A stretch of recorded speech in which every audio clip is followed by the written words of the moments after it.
আসসালামু আলাইকুম এভরিওয়ান, আপনারা সকলে কেমন আছেন? আশা করি সবাই অনেক ভালো আছেন। আলহামদুলিল্লাহ আমি অনেক ভালো আছি। আজকে আমি আপনাদের কাছে আরেকটা রেসিপি নিয়ে চলে আসলাম। আজকে আমি রান্না করব পোলাও। আপনারা তো সাধারণত ঘরে অনেক ধরনের পোলাও রান্না করেন।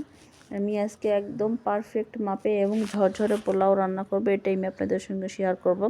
এটা নতুনদের জন্য বা ব্যাচেলারদের জন্য অনেক ভালো হবে। আমি সুন্দর করে বুঝিয়ে দিব স্টেপ বাই স্টেপ। একদম পোলাও ঝরঝরে হবে, শক্তও হবে না, আবার নরমও হবে না। এই যে দেখুন, এখানে আমি পোলাও রান্না করার জন্য পেঁয়াজ কুচি নিয়েছি, তেজপাতা, দারচিনি, আর এখানে আমি পোলাওয়ের চাল নিয়েছি 1 কেজির মতো। এই 1 কেজি পোলাওয়ের চাল রান্না করব। এখানে আমি একটা বড় একটা কড়াই বসাই দিছি। কড়াই আমি দিয়ে দিলাম সাদা তেল।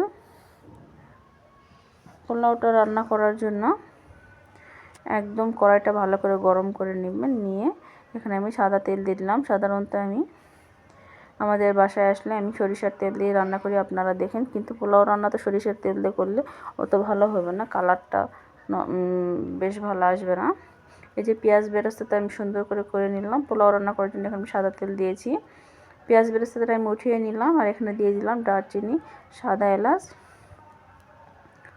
ও এটা দিয়ে আমি একটু ভেজে নিব। ভেজে নিয়ে এখানে আমি 1 কেজি পোলাওর চাল একদম ধুয়ে রাখছিলাম হাঁড়িতে, পানিটা ঝরিয়ে গেছে। এটা নতুন চাল আমি 1 কেজি নিয়েছি। পুরান চাল হলে আপনাদের 1 কেজি চালের জন্য 2 কেজি মতন পানি লাগতো। এখানে আমি স্বাদ মতো লবণ দিয়ে দিচ্ছি। লবণ দিয়ে তেলের মধ্যে সুন্দর করে আমি ভেজে নেব। চালটা ভাজাও আপনাদের যদি কম হয় তাহলে কিন্তু পোলাওটা একদম পারফেক্ট হয় না। চালটা সুন্দর করে ভাজতে হবে, আবার বেশি ভাজে নিলেও অত ভালো হবে না। দেখবেন চালটা একদম চালের গায়ের পানি শুকে যাবে, যে ভাজা একটা ঝরঝর টাইপের হবে, দলা দলা ভাবটা ছেড়ে দেবে। দেখুন শুকনো একটা ঝরঝর হবে, এই পর্যায়ে বুঝে যাবেন ভাজা হয়ে গেছে। এই যে দেখুন, আমি তেলের মধ্যে সুন্দর করে ভেজে নিচ্ছি।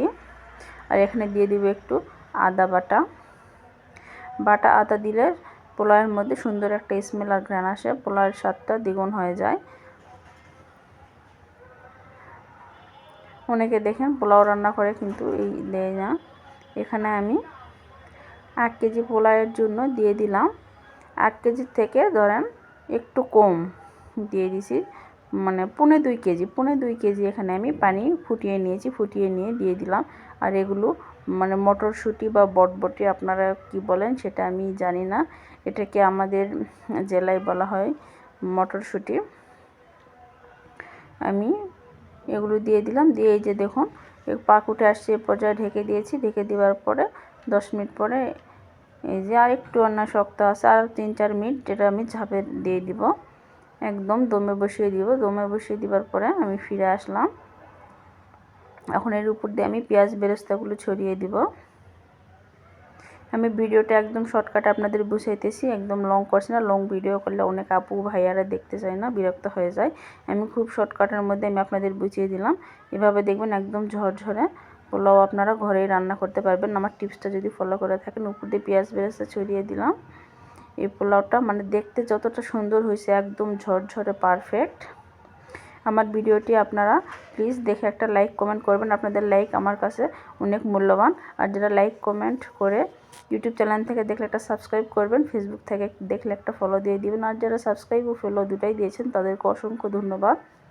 আমার ইউটিউব চ্যানেলে বন্ধু হয়ে পাশে থাকবেন প্লিজ। আর অনেকে ভিডিও দেখে লাইক কমেন্ট করেন না। আপনাদের একটা লাইক কমেন্ট আমার কাছে অনেক মূল্যবান। আপু ভাইয়ারা প্লিজ একটা লাইক কমেন্ট করে যাবেন। আর নিত্য নতুন ভিডিও পাওয়ার জন্য একটা সাবস্ক্রাইব করে বেল আইকনের পাশে ক্লিক করে যাবেন।